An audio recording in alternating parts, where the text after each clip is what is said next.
안녕하세요. 오늘도 사연 살롱을 찾아주셔서 감사합니다.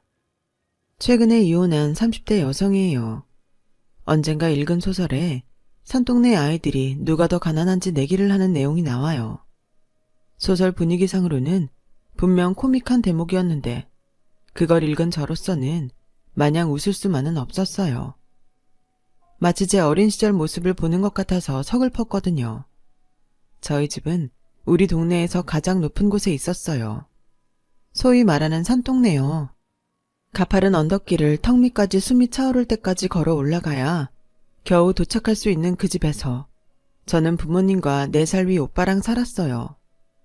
여름에는 언덕배기를 오르느라 땀으로 목욕을 해야 했고 겨울에는 꽁꽁 얼어붙은 길바닥에 연탄재를 뿌려가며 기다시피 걸어 올라가야 했어요.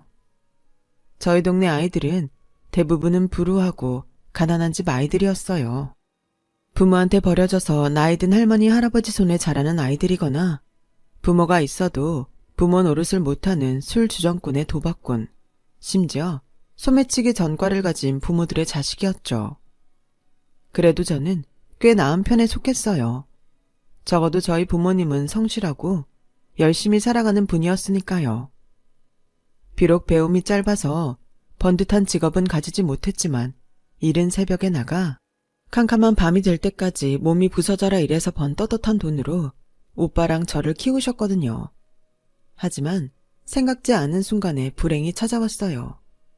아빠가 일하던 공사장에서 사고를 당해 다리를 심하게 다쳤거든요. 결국 그 사고로 아빠는 다리 한쪽을 잃고 말았어요. 그런데 회사는 사고 피해 보상금은 고사하고 보험 처리랑 치료비도 제대로 대주지 않았어요. 오히려 저희 아빠 과실 때문에 공사가 지연돼서 손해를 입었으니 소송을 걸겠다고 으름장을 놓았죠.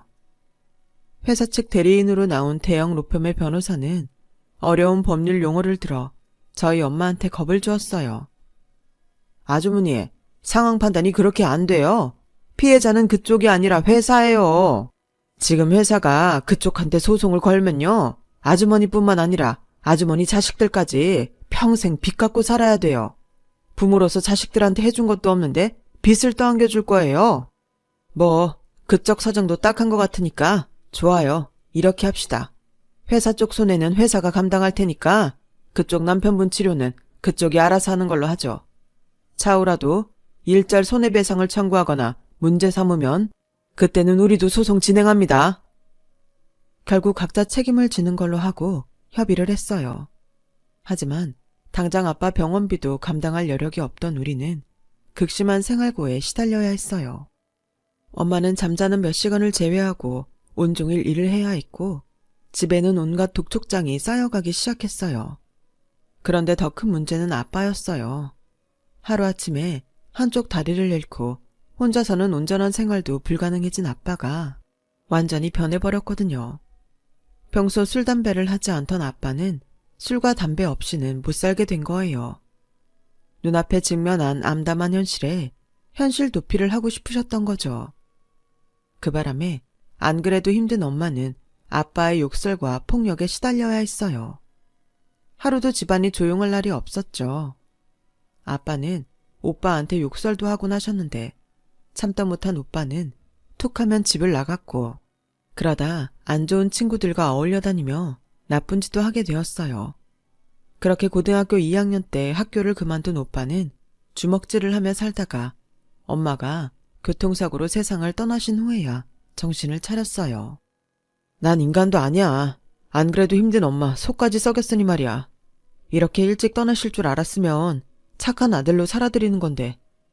나 이제부터 손 씻고 제대로 살 거야. 엄마한테 부끄럽지 않은 아들로 살 거라고. 하늘에서도 못난 아들 걱정하지 않게 말이야. 그날로 오빠는 그동안 몰려다니던 패거리들과 연락을 끊고 카센터에 취직해 기술을 배우며 돈을 벌기 시작했어요. 이를 악물고 달려든 오빠는 남들보다 일찍 출근해서 가장 늦게 퇴근을 했어요. 독학으로 자동차 정비 관련 책을 보며 따로 공부를 할 정도로 최선을 다해 기술을 익히기에 바빴어요. 이런 성실한 오빠의 모습에 카센터 사장님은 오빠를 친아들처럼 살갑게 대해주셨어요. 오빠가 카센터에서 먹고 자며 기술을 배우는 동안 저는 학교를 다니며 집안 살림을 도맡아 했어요. 엄마 앞으로 넣은 사망보상금 덕분에 빚도 갚고 당장 돈 걱정은 없었지만 엄마의 빈자리가 너무도 커서 마음을 잡기 힘들더라고요. 하지만 가장 힘들어한 건 아빠였어요. 아빠는 엄마가 돌아가신 이후로 전처럼 술을 마시지 않았어요. 하지만 넋이 나간 사람처럼 하루 종일 멍하니 하늘만 바라보셨죠. 그렇게 엄마가 세상을 떠나신 지 3개월쯤 지난 어느 날 아빠는 생을 마감하셨어요. 아빠마저 돌아가시자 저는 혼자 그 집에 사는 게 무서워졌어요. 그래서 오빠랑 상의 끝에 집을 정리하고 학교 근처 원룸으로 이사를 했어요. 난생 처음 살아보는 깨끗하고 번듯한 집이었죠. 하지만 그곳에는 엄마도 아빠도 없었어요. 카센터에서 숙식을 하는 오빠가 가끔 찾아오기는 했지만 대부분의 시간은 저 혼자 보냈어요. 이듬해 고등학교를 졸업한 저는 회사에 취직을 했어요. 비록 회사에서 가장 직급이 낮았지만 매달 제 앞으로 나오는 월급으로 생활을 꾸려갈 수는 있었어요. 이전까지는 오빠가 월세랑 생활비를 내주었거든요. 오빠, 이제 나도 어엿한 사회인이야. 월세랑 생활비 정도는 내 힘으로 벌어서 감당할 수 있어. 그러니까 이제부터는 오빠가 버는 돈은 오빠 자신을 위해서 써. 내 걱정은 하지 말고. 그래, 그럴게. 대신 오빠 도움 필요하면 언제든 말해야 돼. 이 오빠가 딴 건 몰라도 너만큼은 꼭 지켜줄 테니까. 알았지? 마치 오빠는 엄마한테 못해드린 효도를 대신 저한테 하기로 작정한 사람처럼 저를 살뜰하게 돌봤어요. 주먹질하고 나쁜 짓을 일삼던 예전 모습은 말끔히 지운 채 말이죠. 카센터에서 7년간 일한 오빠는 사장님 도움으로 독립을 할 수 있었어요. 처음 자리를 잡을 때까지 오빠한테 일감도 떼어주셔서 적자 없이 가게를 운영할 수 있었죠. 오빠는 30이 넘도록 연애도 안 하고 카센터 일에만 몰두했어요. 돈을 모아야 한다는 일념으로요. 오빠와 반대로 저는 회사 생활에 적응이 된 시점부터 제 또래들처럼 소개팅도 하고 연애와 실연도 경험하며 살았어요. 그러다 지금의 남편도 만나게 되었죠.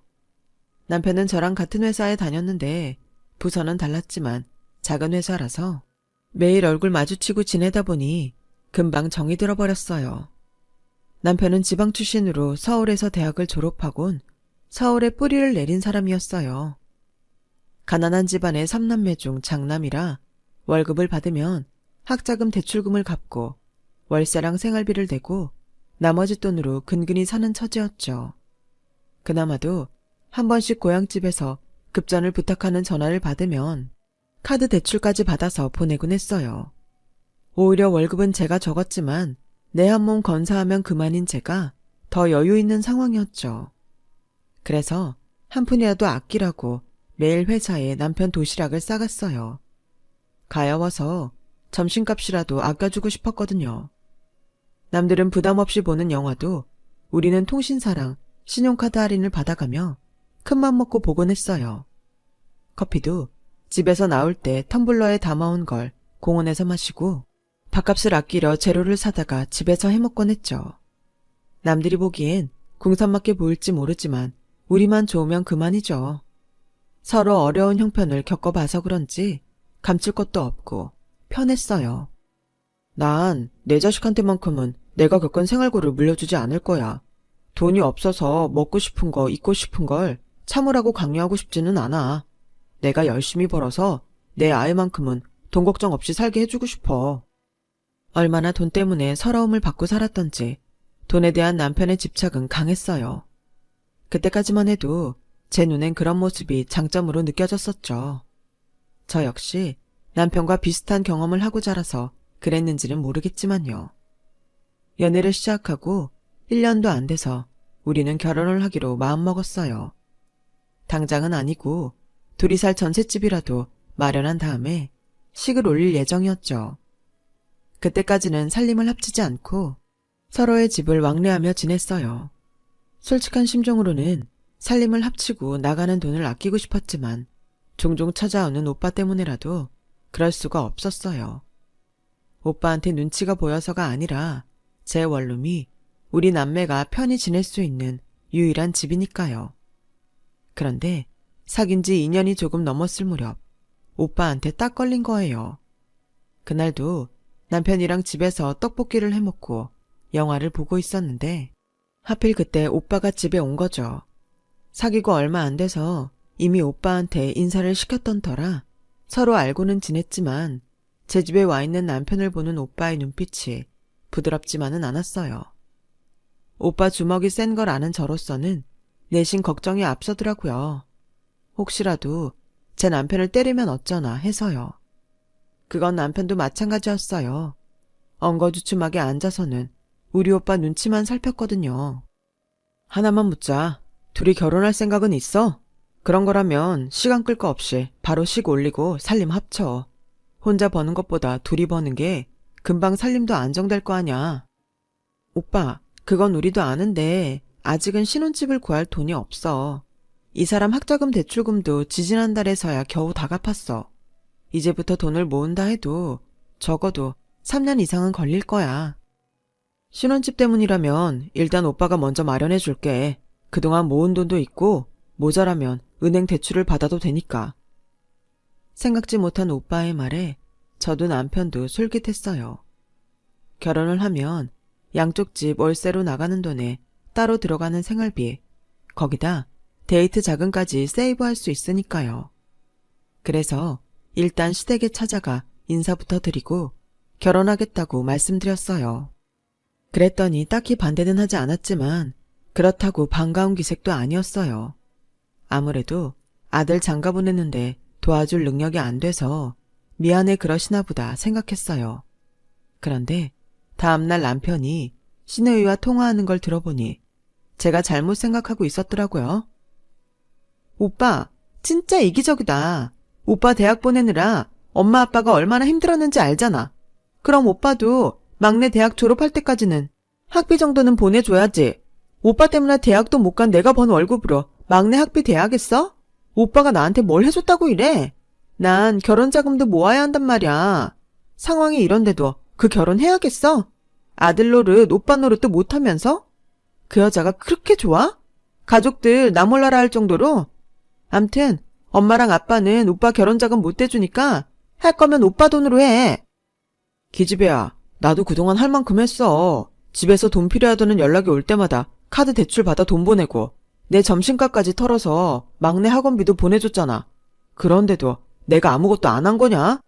그리고 돈을 모으려니까 결혼을 서두르겠다는 거잖아. 혼자 벌어서는 언제 돈을 모아? 아무튼 난 이 결혼할 거니까 쓸데없는 소리 그만하고 그런 줄 알아. 그놈의 돈은 축복받아야 할 결혼마저도 미안하게 만들었어요. 비록 시누이와 언성을 높이긴 했지만 결혼은 예정대로 진행됐어요. 오빠가 마련해준 돈으로 방 2개짜리 전셋집을 얻었고 우리가 쓰던 물건을 그대로 옮겨와서 집을 꾸몄어요. 오빠, 우리 집에 방도 2개나 있으니까 앞으론 자주 와서 자고 가. 그리고 빌린 돈은 열심히 벌어서 꼭 갚을게. 그래서 말인데 아무리 형제라도 동계사는 확실히 해야 하잖아. 온 김에 차용증부터 쓰자. 양식은 내가 인터넷에서 다운받아서 뽑아놨어.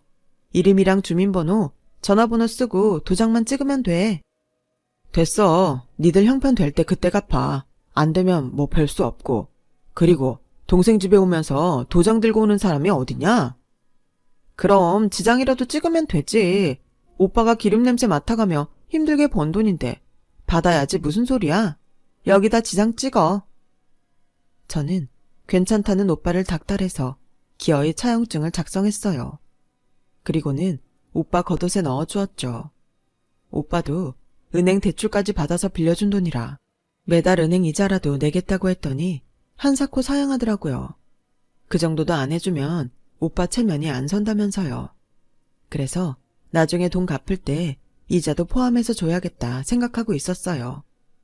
명절이나 부모님 기일에 집에 와서 편히 하룻밤 자고 가라고 일부러 방 2개짜리 집을 구했는데 오빠는 오히려 전보다 집에 덜 오더라고요. 아무래도 제 남편 눈치가 보여서 그런 것 같았어요. 그래서 일부러 더 남편과 함께 오빠 카센터로 자주 놀러 가곤 했죠. 남편도 쉬는 날이거나 혹은 저랑 다투고 갈 곳이 없을 때면 저희 오빠 카센터로 가곤 했고요. 그렇게 자주 드나들다 보니 오빠도 조금씩 제 남편한테 곁을 내주기 시작했어요. 목욕탕에도 같이 갈 정도로요. 저희 오빠가 사람들이랑 목욕탕엔 잘 안 가거든요. 아마도 한창 사고치고 살 때 몸 곳곳에 문신을 새겨서 그런 것 같아요. 그런데 웬일인지 제 남편한테는 먼저 목욕탕에 가자고 하더라고요. 물론 목욕탕을 다녀온 남편은 갈 때랑 다르게 표정이 굳었지만요. 자기야, 형님 혹시 조폭이었어? 보니까 등이랑 양 어깨에 문신이 가득하던데? 조폭까지는 아니고 한때 나쁜 짓 좀 하고 살았어. 손 끊은 지 좀 됐지만. 그니까 우리 오빠한테 잘해. 저는 장난으로 한 소린데 남편한테는 장난처럼 들리지 않았나 봐요. 그때부터 저희 오빠를 대할 때 전보다 깍듯하게 하는 게 보였거든요. 나중에 오빠한테 왜 남편한테 문신을 보여줬냐고 물었더니 그러는 거예요. 나한테 겁 좀 먹으라고 그랬다. 그럼 내가 무서워서라도 너한테 함부로 굴지는 못할 거 아니냐? 그렇다고 내가 주먹질할 일은 없지만 어떻게든 제게 힘이 되어주고 싶어하는 오빠의 마음을 알기에 더는 묻지 않았어요. 결혼을 하고 나니 신경 쓸 일이 한두 가지가 아니더라고요. 준비할 땐 결혼식만 올리면 편해질 줄 알았는데 결혼식이 시작이더라고요. 시댁에서 전화라도 오면 통화도 하기 전부터 가슴이 철렁했어요. 이번에는 또 무슨 일로 돈을 보내라고 그러시나 하고 말이에요. 결혼자금은 한 푼도 안 보태주셨으면서 철마다 명절마다 얼마나 바라는 게 많은지 몰라요. 마치 제가 그 집안 금고를 뺏어서 끼고 사는 사람처럼 치부하면서요. 시누이는 툭하면 이런 식이었어요. 그러게 누가 그렇게 일찍 결혼하래요? 언니가 우리 오빠 발목 잡아 채가지만 않았어도 나랑 우리 부모님은 지금보다 훨씬 편하게 살았을 거예요. 그리고 언니 결혼할 때 예단도 안 해왔잖아요. 내 친구 중엔 새언니가 시집 올 때 옷도 한 벌 빼주고 심지어 명품 백을 받은 친구도 있어요. 거기에 비하면 나는 완전 꽝이지. 그러니까 이깟 돈 몇 푼에 시댁에 보낸다고 너무 아까워하지 말아요. 누가 시누이 아니랄까봐 사사건건 꼬투리 잡아가며 사람 속을 뒤집는데 정말 정이 안 가더라고요. 그런데 얼마 뒤 남편이 시누이가 결혼한다고 결혼자금을 대주자는 거예요. 그 말에 열이 확 나더라고요. 자기야, 그건 좀 곤란하지. 우리도 형편이 안 돼서 우리 오빠한테 돈 빌려서 시작했잖아. 아직 그 돈도 못 갚았는데 아가씨 결혼자금을 대주자고? 내가 왜? 그럼 어떡해. 기집애가 모아둔 돈도 한 푼 없다는데 오죽하면 당신이 안 된다고 할 줄 알면서도 이러겠어. 그러지 말고 자기가 이해 좀 해줘. 형님은 아직 돈이 급한 건 아니니까. 일단 형님한테 일부 갚으려고 모아둔 5천만 원은 은경이한테 주자. 그게 무슨 소리야 주다니. 우리가 지금 그럴 형편이야? 우리 오빠한테 빌린 돈 5년 안에 갚기로 한 거 잊었어? 아직 5천밖에 못 만들었는데 그걸 통째로 아가씨한테 주자고? 자기야, 정신 좀 차려. 아, 말이 혼나왔어. 빌려주자고. 아직 3년이나 남았는데 그 안에 돌려받으면 되잖아. 정말이지? 나 그 돈 꼭 받을 거니까 그렇게 알아. 그리고 차용증도 꼭 받아와. 알았어? 시누이가 하루가 멀다 하고 전화해서 돈 좀 해달라고 징징거리는 통에 오빠한테 갚을 돈 중 일부를 시누이한테 빌려주고 말았어요. 그런데 남편이 시누이한테 받아오기로 했던 차용증을 식을 올린 지 한 달이 넘도록 받아오지 않는 거예요. 남편은 매번 깜빡했다는 말만 하고 흐지부지 넘기길래 참다 못해 제가 직접 시누이한테 전화를 했어요. 돈 얘기를 꺼내긴 껄끄럽긴 했지만 안 그러면 영영 못 받을 것 같았거든요. 그래서 어렵게 말을 했더니 글쎄, 어머, 언니 정말 웃긴다. 우리 오빠가 해준 돈을 왜 언니가 갚아라 말아야? 언니가 중간에서 이런 식으로 나오면 나랑 오빠 오해에 금 가는 거 몰라요? 사람 하나 잘못 들어오면 집안에 분란 생긴다는 게 이런 거였네. 암튼 난 차용증 같은 거 안 써요. 오빠가 내 결혼 축의금으로 준 돈을 내가 왜 갚아? 그러니까 앞으로 이 일로 전화하지 말아요. 그게 왜 오빠 돈이라고 생각해요? 거기엔 내 돈이 절반 들어있어요. 게다가 그 돈은 우리 신혼 찍고 할 때 우리 오빠한테 빌린 돈이라고요. 그리고 누가 여동생 결혼하는데 5천만 원이나 축의금을 내요? 상식적으로 좀 생각하세요. 당장 못 주겠다면 기간을 정해요. 아, 몰라요. 난 돈 없으니까 배를 째서 가져가든 마음대로 해요. 신우이는 성질을 버럭내곤 먼저 전화를 끊었어요. 아주 뻔뻔하게 안 갚겠다고 나오는데 어이가 없더군요. 그런데 생각해보면 이게 신우이 탓만은 아니었어요. 남편이 돈 줄 때 빌려주는 거라고 확실히 못 박았으면 이러겠어요? 평소엔 그렇게 돈에 깐깐하더니 자기 집에 들어가는 돈에는 언제나 유혹에 구는 남편 탓이었죠. 그래서 회사 옥상으로 남편을 불러 물었어요. 신우이한테 돈 줄 때 뭐라고 했냐고요. 뭘 뭐라 그래. 결혼할 때 보태 쓰라고 그랬지. 그거 물어보려고 옥상까지 부른 거야? 당신 제발 좀 그만해. 그깟 5천 가지고 날 피말려 죽일 셈이야. 정말 지친다 지쳐. 오죽하면 내가 이러겠어. 아가씨는 그 돈 당신이 축의금으로 준 걸로 알고 있단 말이야. 그래서 갚을 생각도 없고 차용증은 더더욱 못 써주겠대. 이제 어쩔 거야. 말 좀 해보라고. 그 말에 남편은 자기도 놀랬는지 입만 뻥긋거리다 신우이한테 전화를 걸었어요. 그렇게 남매가 5천만 원 때문에 한참을 실랑이를 벌였죠. 결과적으로 신우이는 내 돈이 들어간 딱 절반만 갚아주겠다고 했어요.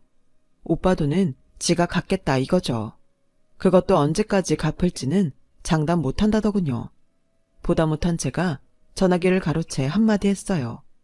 우리도 3년 뒤에 친정 오빠한테 빌린 돈 갚아야 하니까 그때까지는 무슨 수를 쓰더라도 갚으라고요. 차용증도 확실히 써달라고 했어요. 그러자 마지못해 알겠다고 하더군요. 애초에 돈을 빌려주는 게 아닌데 괜히 남편이 고집을 부리는 바람에 이 난리를 치게 됐네요. 결과적으로 2,500만 원이나 축의금으로 낸 셈인데도 신우이는 고맙다는 말 한마디 없이 오히려 성질만 내더라고요. 자기 동생 정말 웃긴다. 따지고 보면 누가 화를 내야 되는데 지금. 그러니까 당신 때문에 이게 뭐야. 괜히 나만 웃음꼴 됐잖아. 그래, 미안하다. 내가 못난 놈이라서 이렇게 됐다. 됐냐? 나머지 2,500만 원은 내가 장기를 팔아서라도 메꿀 테니까 그만하자. 전부 못난 내 탓이니까 그만하자고. 결국 그날 우리 부부는 돈 때문에 한바탕 싸웠고 남편은 성질을 내곤 밖으로 나가버렸어요. 안 물어도 어디로 가는지 알겠더군요. 돈 아까워서 술집은 못 가고 우리 오빠 카센터로 갔겠죠 뭐. 거기서 술 얻어먹고 자정쯤에나 집으로 돌아올 게 뻔했어요. 그런데 나간 지 1시간도 안 돼서 남편이 돌아왔더라고요.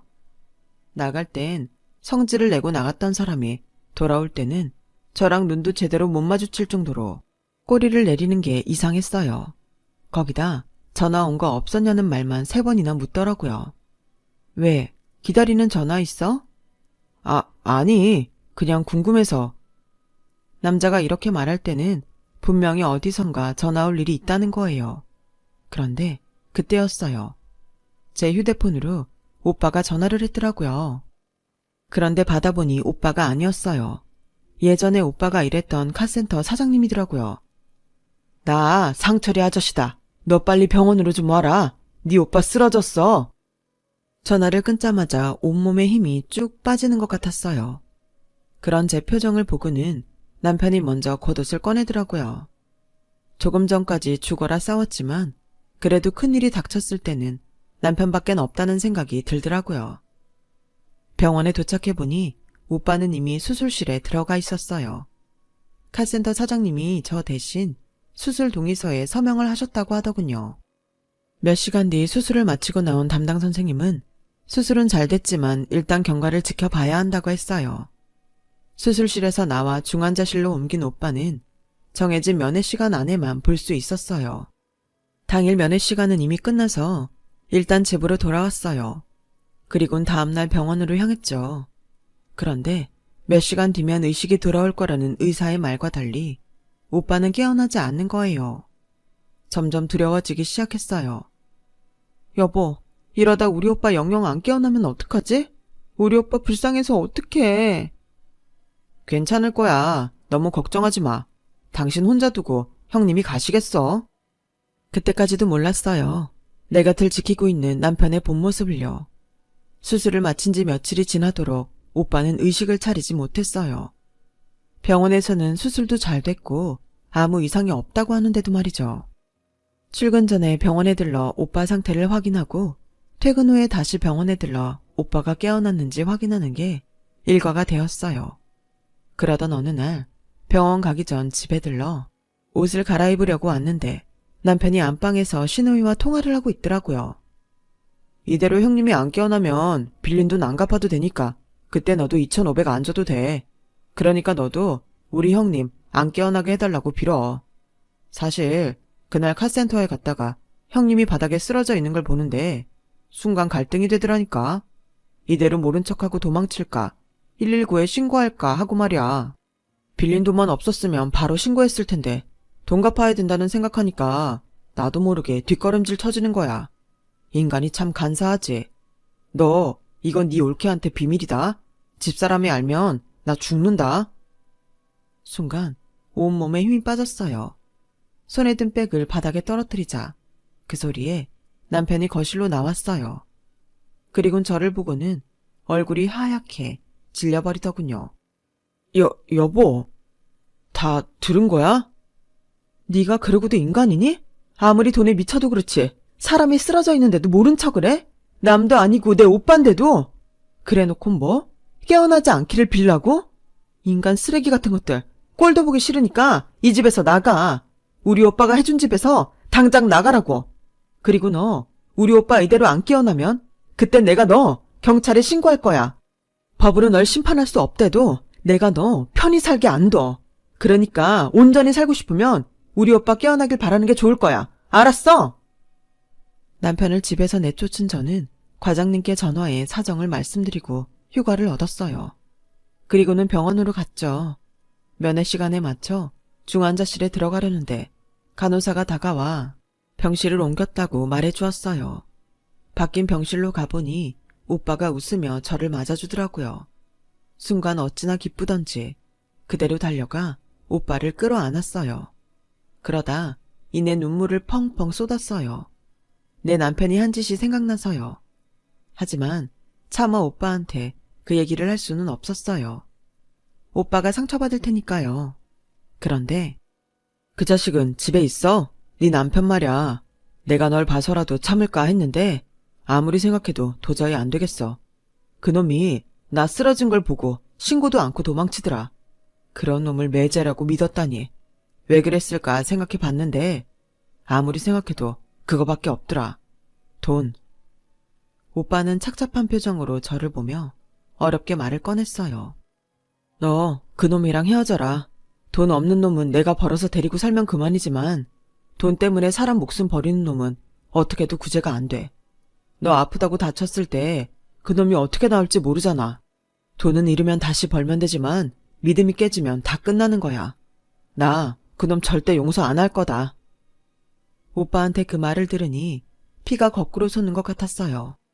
며칠 동안 의식이 없던 사람이 얼마나 사무치게 미웠으면 눈 뜨자마자 이 얘기부터 꺼낼까 생각하니 제가 더 화가 나고 미치겠더라고요. 얼마 뒤 오빠는 상태가 많이 좋아져서 퇴원을 했어요. 그리고 본격적으로 제 이혼 소송이 시작되었죠. 한순간의 돈 욕심에 잘못된 선택을 했던 남편은 결국 제게 위자료를 배상하고 오빠한테 빌린 돈의 절반과 은행 이자를 갚으라는 판결을 받았어요. 당장 돈이 없었던 남편은 위자료 대신 자신 몫의 전셋집 소유권을 제게 넘기고 오빠한테 빌린 돈은 2년에 걸쳐 분할 상환하기로 했어요. 오빠가 쓰러진 걸 보고도 모른 척했던 거는 형사처벌이 불가능하다고 하더라고요. 하지만 어디까지나 법적으로 그렇다는 얘기였고 제 이혼 사유를 들은 회사 사람들은 남편이 벌인 행동에 다들 경악했어요. 결국 회사에서 버티기 힘들었던 남편은 스스로 회사를 떠나게 되었죠.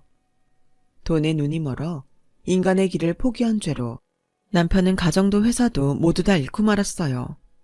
계산기를 때려보지 않아도 남편이 얼마나 큰 손해를 봤는지는 굳이 말 안 해도 다들 아실 거예요. 사람이 심보를 곱게 써야죠. 여러분께서는 제 전남편처럼 소탐대실하는 일이 없으시길 바랍니다. 지금까지 제 사연을 들어주셔서 감사합니다.